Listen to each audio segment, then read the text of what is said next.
Every empire, every state makes grand promises. Your money is safe with us. Our word is our bond. But history has proven time and again that these promises are often empty. From Rome to France, from the Confederacy to modern-day Lebanon, people have woken up one morning to find their savings wiped out and their wages worth nothing. The bitter truth is this: collapse is a rule of history, not an exception. Instead of asking, will financial systems fail? We should be asking, what will I do when they do?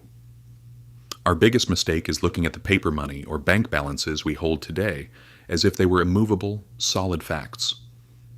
In reality, money is not a bedrock. It is a matter of trust, and trust can vanish overnight.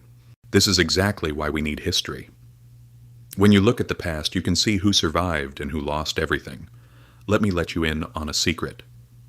Those who survived these disasters were not the ones who trusted the system the most. They were the ones who kept their skepticism, the ones who chose to take precautions rather than wait and see.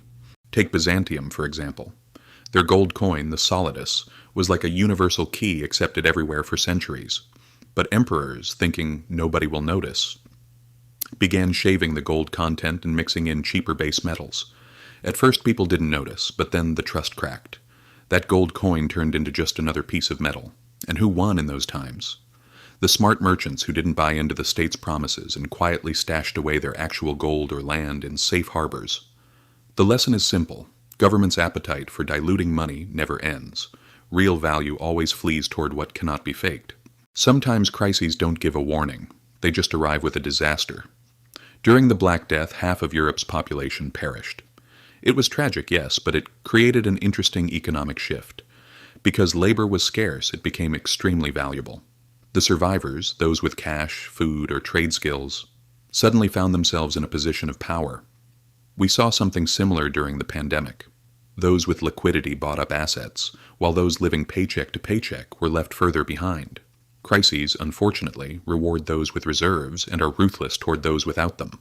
Then there are the institutions deemed too big to fail. Banks, massive corporations. In 1340s Florence, there were powerful banking families that lent money to kings.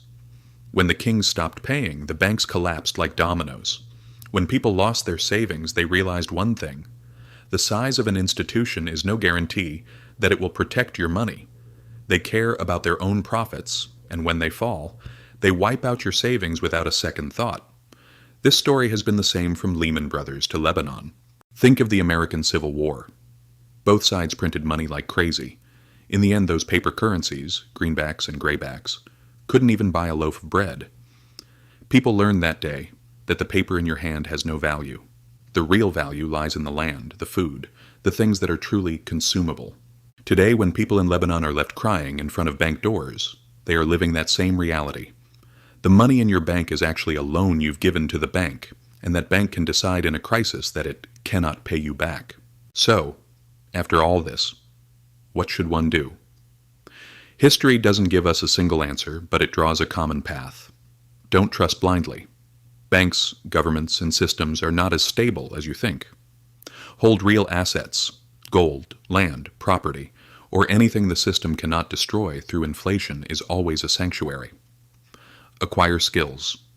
In a crisis, everyone's money might become worthless, but a person who can bake bread, fix something, or offer real value to others is someone who emerges from crises stronger than before.